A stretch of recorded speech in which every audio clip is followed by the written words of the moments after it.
ಜಗತ್ತಿನಲ್ಲಿ ಏನೇ ಕ್ರೈಮ್ ಆಗ್ಲಿ ಅದರ ಹಿಂದಿರೋದು ಈ ಮೂರೇ ಕಾರಣ. ಈ ಸ್ಟೋರಿ ನೋಡಿದ್ರೆ ಅದಕ್ಕೆ ಧರ್ಮವನ್ನು ಸೇರಿಸಬೇಕು.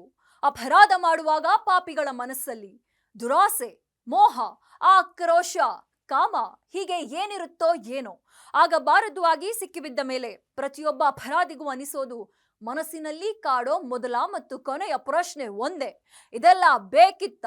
ಇದೇ ಹೊತ್ತಿನ ಸ್ಪೆಷಲ್ ಸರಸ ತಂದ ಸಾವು. ನಾನು ಕೀರ್ತಿಶ್ರೀ. ಆತ ದುಡಿಯೋಕೆ ಅಂತ ಹೊಸದುರ್ಗದಿಂದ ಬೆಂಗಳೂರಿಗೆ ಬಂದಿದ್ದ. ಆಟೋ ಓಡಿಸ್ಕೊಂಡು ಜೀವನ ಮಾಡ್ತಿದ್ದ.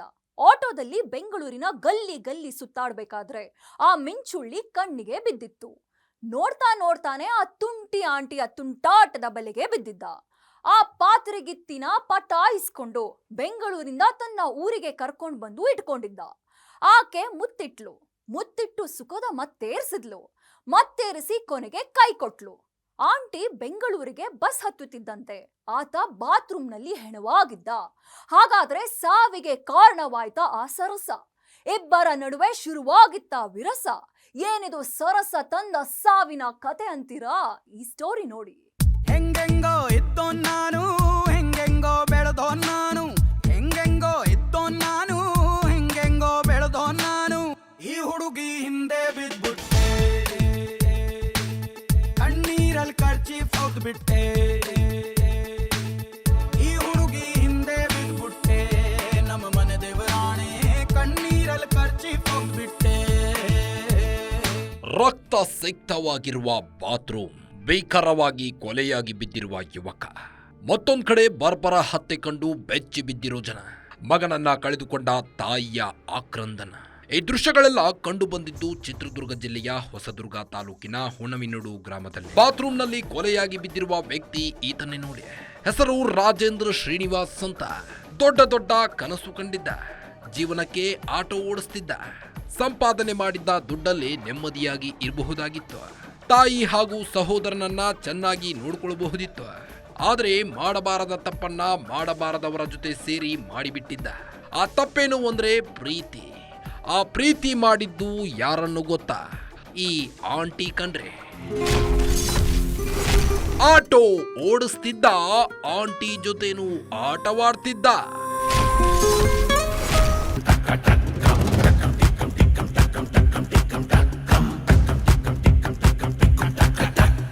ಈಕೆ ಹೆಸರು ಕಿರಣ. ರಾಜೇಂದ್ರ ಊರಿನವಳೆ. ಬೆಂಗಳೂರಿನಲ್ಲಿ ಸೆಟಲ್ಡ್ ಆಗಿದ್ಲು. ಅದೇನ್ ಮೋಡಿ ಮಾಡಿದ್ಲು, ಅದೇನ್ ಮಾಯ ಮಾಡಿದ್ಲು. ಆಟೋ ಓಡಿಸ್ತಿದ್ದ ರಾಜೇಂದ್ರ ಕಿರಣಾಳ ಪ್ರೀತಿಯ ಬಲೆಗೆ ಬಿದ್ದಿದ್ದ. ಹಾಡ್ತಾ ರಾಗ ಎನ್ನುವಂತೆ ನೋಡ್ತಾ ಇಬ್ಬರಿಗೂ ಲವ್ ಆಗಿದೆ. ಆಂಟಿಯ ಅಂದಕ್ಕೆ ರಾಜೇಂದ್ರ ಮರುಳಾಗಿದ್ದ. ಆಂಟಿಯ ಮಾತಿಗೆ ಆಟೋ ಓಡಿಸೋದನ್ನೇ ಮರೆತು ಬಿಟ್ಟಿದ್ದ. ಒಂದೇ ಊರಿನವರು ಬೆಂಗಳೂರಲ್ಲಿ ಒಂದಾಗಿದ್ರು. ಒಂದಾದ್ಮೇಲೆ ತುಂಟಾಟ, ಪೋಲಿಯಾಟ ಕಳಿತಾ ರಾಜೇಂದ್ರ ಹುಚ್ಚನಾಗಿದ್ದ. ಆಕೆಯೇ ಬಿಟ್ರು ಈತ ಬಿಡೋಕೆ ರೆಡಿಯಾಗಿರ್ಲಿಲ್ಲ. ಈ ಪಾತ್ರಗಿತ್ತಿನ ಪಟಾಯಿಸಿದ್ದ ರಾಜೇಂದ್ರ ಧೈರ್ಯ ಮಾಡಿ ತನ್ನೂರಿಗೆ ಕರ್ಕೊಂಡು ಹೋಗಿದ್ದ. ಹೋಗೋಕು ಮುಂಚೆ ಕಿರಣಾಳ ಮದುವೆಯಾಗಿದ್ದ. ಇವರಿಬ್ರು ಪ್ರೀತಿ ಮಾಡುವ ವಿಚಾರ ರಾಜೇಂದ್ರ ಮನೆಯವರಿಗೂ ಗೊತ್ತಿತ್ತು. ಆಂಟಿಯನ್ನ ಮದುವೆಯಾಗಿದ್ದ ರಾಜೇಂದ್ರ ಹುಣವಿನೂಡು ಗ್ರಾಮದಲ್ಲಿ ಇರಿಸಿಕೊಂಡಿದ್ದ. ಅಲ್ಲಿಂದಲೇ ಶುರುವಾಗಿದ್ದು ನೋಡಿ ಅಸಲಿ ಕತೆ. ಪ್ರೀತಿ ಮಾಡ್ತಾ ಇದ್ದ ಸರ್ ನನ್ನ ತಮ್ಮ ರಾಜೇಂದ್ರ ಅಂತ. ಒಂದು 10 ತಿಂಗಳಿಂದ ಪ್ರೀತಿ ಮಾಡಿ ಬಂದಿದ್ದಾರೆ, ಮದುವೆಯಾಗಿ ಬಂದಿದ್ದಾರೆ. ಮದುವೆಯಾಗಿ ಬಂದು ನಾವು ಬೇಡ ಅಂತ ಅಂದ್ರೂ ಮದುವೆ ಆದ್ರೆ ಅವರೇ ಇಷ್ಟಪಟ್ಟು ಅಲ್ಲಿ ದುರ್ಗದಾಗ ಒಂದು ಸಣ್ಣ ರೂಮ್ ಮಾಡ್ಕೊಂಡು ಇದ್ರು. ಈಗ ಅವಳು ಇಲ್ಲಿ ಬಾಳ್ವೆ ಮಾಡೋಕ್ಕಾಗ್ದಲೇ ಓದ್ಲು ಬಿಟ್ಟು. ನಾವೆಲ್ಲ ಫೋನ್ ಮಾಡಿ ಇವರೆಲ್ಲ ಕರೆದಿದ್ದಾರೆ, ಬಂದಿಲ್ಲ. ಈಗ ಅವ್ರ ತಮ್ಮ ಅಂದ್ರೇನೋ ಬಂದು ಈ ಥರ ಕೊಚ್ಚಾಕ್ಬಿಟ್ಟಿದ್ದಾರೆ ನನ್ನ ತಮ್ಮನ. ಆತ ಪ್ರೀತ್ಸೆ ಅಂತಿದ್ದ. ಆಂಟಿ ಸಾಕು ಅಂತಿದ್ಲು. ಮುತ್ತಿಟ್ಲು, ಕೊನೆಗೆ ಕೈ ಕೊಟ್ಲು. ರಾಜೇಂದ್ರಗೆ ಬಾಯ್ ಅಂದ್ಲು. ಸ್ನಾನ ಮಾಡ್ತಿದ್ದಾಗ ನುಗ್ಗಿದ್ರು ಹಂತಕರು. ಕೊಚ್ಚಿ ಕೊಂದಾಕಿದ್ರು. ಕೆಲ ದಿನಗಳು ಸಂಸಾರ ಕೂಡ ಮಾಡಿದ್ರು. ಕಿರಣ್ ಆಂಟಿಗೆ ಅದೇನಾಯ್ತೋ ಗೊತ್ತಿಲ್ಲ. ರಾಜೇಂದ್ರನ ರತಿಯೂಟ ಸವಿದ ಕಿರಣ್ ದಿಢೀರಂತ ಬಾಯ್ ಹೇಳಿದ್ಲು. ತುಂಟಿ ಆಂಟಿಯ ಗುಂಗಲ್ಲೇ ಇದ್ದ ರಾಜೇಂದ್ರಗೆ ಬರ ಸಿಡಿಲು ಬಡಿದಂತಾಗಿತ್ತು. ರಾಜೇಂದ್ರಗೋಸ್ಕರ ಬೆಂಗಳೂರಿಂದ ಹೊಸದುರ್ಗಕ್ಕೆ ಹೋಗಿದ್ದ ಕಿರಣ್ ಬೆಂಗಳೂರಿಗೆ ಬಸ್ ಹತ್ತೇ ಬಿಟ್ಲು. ಮುದ್ದು ಆಂಟಿ ಕೈಕೊಟ್ಟ ಮೇಲೆ ರಾಜೇಂದ್ರ ತನ್ನೂರು ಹುಣವಿನೂಡು ಗ್ರಾಮಕ್ಕೆ ವಾಪಸ್ಸಾಗಿದ್ದ. ತಾಯಿ ಸುಜಾತಮ್ಮಗೆ ಕೊಟ್ಟಿದ್ದ A&M ಕ್ವಾರ್ಟರ್ಸ್ನಲ್ಲೇ ವಾಸವಾಗಿದ್ದ. ಕುಣಿನೋಡು ಗ್ರಾಮದಲ್ಲಿರೋ ಅವರು ಅಕ್ಕನ ಮಗನ್ನ, ಕೃಷ್ಣಮೂರ್ತಿಯನ್ನ ಅಕ್ಕನ ಮಗಳನ್ನ ಇಷ್ಟಪಟ್ಟಿದ್ದ, ಮದುವೆ ಆಗಿದ್ದ. ಮದುವೆಯಾಗಿ ಅವ್ರು ಹೊರಗಡೆ ಚಿತ್ರದುರ್ಗದಲ್ಲೇ ಇದ್ರು. ಅವಳು 2 ತಿಂಗಳಿಂದ ಮನೆ ಗಂಡನ ಬಿಟ್ಟು ಊರಿಗೋದ್ಮೇಲೆ ನಾವೆಲ್ಲರೂ ಕರೆದ್ವಿ, ಯಾರೂ ಬರಲಿಲ್ಲ ಅವಳು. ಆಮೇಲೆ ಇವಳು ನೆನ್ನೆ ತಾನೇ ನಾನು ದುರ್ಗದಿಂದ ನನ್ನ ಮಗನ ಕರ್ಕೊಂಡು ಮನೆಗೆ ಬಂದೆ. ದುರ್ಗ ಉಟ್ಕೊಂಡು ಅವನು ರೋಡಲ್ಲಿ ಹೋದ ಕೃಷ್ಣಮೂರ್ತಿ ಅನ್ನೋನು. ನಾವು ನನ್ನ ಮಗ ಬಂದಿದ್ದ ಇನ್ಫಾರ್ಮೇಶನ್ ಬೆಂಗಳೂರಿಗೆ ಕೊಟ್ಟಿದ್ದಾರೆ ಅವಳಿಗೆ, ಅವ್ರ ಹುಡುಗಿ ತಮ್ಮನಿಗೆ. ಕಿರಣ್ ದೂರಾದ ಮೇಲೆ ರಾಜೇಂದ್ರ ಹುಚ್ಚನಾಗಿದ್ದ. ಆಗ ಮನೆಯವರೆಲ್ಲ ಸೇರಿ ಮಾತುಕತೆಗೆ ಮುಂದಾಗಿದ್ದಾರೆ. ಕಿರಣಾಳ ಮತ್ತೆ ಮನೆಗೆ ಬರುವಂತೆ ಕೇಳಿದ್ದಾರೆ. ಆದರೆ ಇದಕ್ಕೆ ಕಿರಣ್ ಕ್ಯಾರೆ ಎಂದಿಲ್ಲ. ದುರ್ಗದಲ್ಲಿ ಮನೆ ಮಾಡಿಕೊಂಡಿದ್ದ ರಾಜೇಂದ್ರ ತಾಯಿ ಮನೆಗೆ ಸೇರಿದ ಮಾಹಿತಿಯನ್ನ ಕೃಷ್ಣಮೂರ್ತಿ ಎಂಬಾತ ಕಿರಣಾಳ ಸಹೋದರಿಗೆ ನೀಡಿದ್ದ. ಅಲ್ಲದೆ ಕೃಷ್ಣಮೂರ್ತಿ ಕೂಡ ಮನೆ ಮುಂದೆನೆ ದುರಗುಟ್ಟಿಕೊಂಡು ಓಡಾಡ್ತಿದ್ದಂತೆ. ಇದನ್ನ ರಾಜೇಂದ್ರ ತಾಯಿ ಗಮನಿಸಿದ್ದಾಳೆ. ಬಾತ್ರೂಮಲ್ಲಿ ಸ್ನಾನ ಮಾಡ್ತಾ ಇದ್ದ ಸರ್. ಬೇಡ ಬೇಡ ಬೇಡ ಅಂದ್ರೂ ಕೊಚ್ಚಾಕ್ಬಿಟ್ಟಿದ್ದಾರೆ. ಆ ಬಾಡಿ ಕೊಚ್ಚು ಇದೆಲ್ಲ ಓಪನ್ ಆಗ್ಬಿಟ್ಟಿದೆ ಸರ್. ಮನೇಲಿ ಯಾರು ಇರಲಿಲ್ಲ, ನನ್ನ ಅಳಿಯ ಸಣ್ಣವನಿದ್ದ ಅಷ್ಟೇ, 12 ವರ್ಷದನು. ಅವನಿಗೂ ಎದುರಿಸಿದ್ದಾರೆ. ನೀನು ಅರ್ಚಿದ್ರೆ ನಿನ್ನೂ ಕೊಚ್ಚಾಕ್ತೀನಿ ನೋಡು ಅಂತ ರೂಮಾಗ ಕೂಡಾಕಿದ್ದಾರೆ ಅವನ ಅಳಿಯನ್ನು. ಆ ಥರ ಮಾಡಿಬಿಟ್ಟು ಅವನ ಬಚ್ಚಲಲ್ಲಿ ನುಗ್ಗಿ ಸ್ನಾನ ಮಾಡಬೇಕಾದ್ರೆ 3 ಜನ ಸೇರ್ಕೊಂಡು ಮಸ್ತಾನ್ ಕೊಚ್ಚಾಕ್ ಹೋಗಿರೋದು. ಊರಲ್ಲ, ಮನೆ ಒಳಗೆ. ನಡು ಊರಲ್ಲಿರೋ ಮನೆಯಲ್ಲಿ ಈ ಥರ ಬಂದು ಮನೇಲಿ ನುಗ್ಗಿ ಈ ಥರ ಕೊಚ್ಚಾಕ್ತಾರೆ ಅಂದರೆ ಯಾವ ಥರ ಧೈರ್ಯ ಐತೆ ಅವರಿಗೆ? ನಾವು ಮನುಷ್ಯನ ಕೊಚ್ಚಾಕ ಧೈರ್ಯ ಯಾವನ್ ಕೊಟ್ಟೆ ಅವನಿಗೆ? ಜೀವಗಳು ಅಂದ್ರೆ ಆಟಗಳು ಇವರಿಗೆ. ಶಿಕ್ಷೆ ಆಗ್ಬೇಕು ಸರ್ ಇವ್ರಿಗೆ. ಒಬ್ಬರಿಗೆ ಇಂಥವ್ರನ್ನೆಲ್ಲ ಜನ ಓಡಾಡ್ತಿರ್ತಾರೆ, ಜನ ಏನ್ ತಲೆ ಕೆಡಿಸ್ಕೊಳಲ್ಲ ಇಲ್ಲಿ ಯಾರು. ಆ ದಿನ ಬೆಳಗ್ಗೆ ತಾಯಿ ಎಂದಿನಂತೆ ಕೆಲಸಕ್ಕೆ ಹೋಗಿದ್ರು. ಸಹೋದರ ಸುದರ್ಶನ್ ಕೂಡ ಹೊರಗೆ ಹೋಗಿದ್ರು. ರಾಜೇಂದ್ರ ಸ್ನಾನ ಮಾಡಬೇಕಾದ್ರೆ 3-4 ಮಂದಿ ಕಿರಾತಕರು ಮನೆಗೆ ನುಗ್ಗಿದ್ದಾರೆ.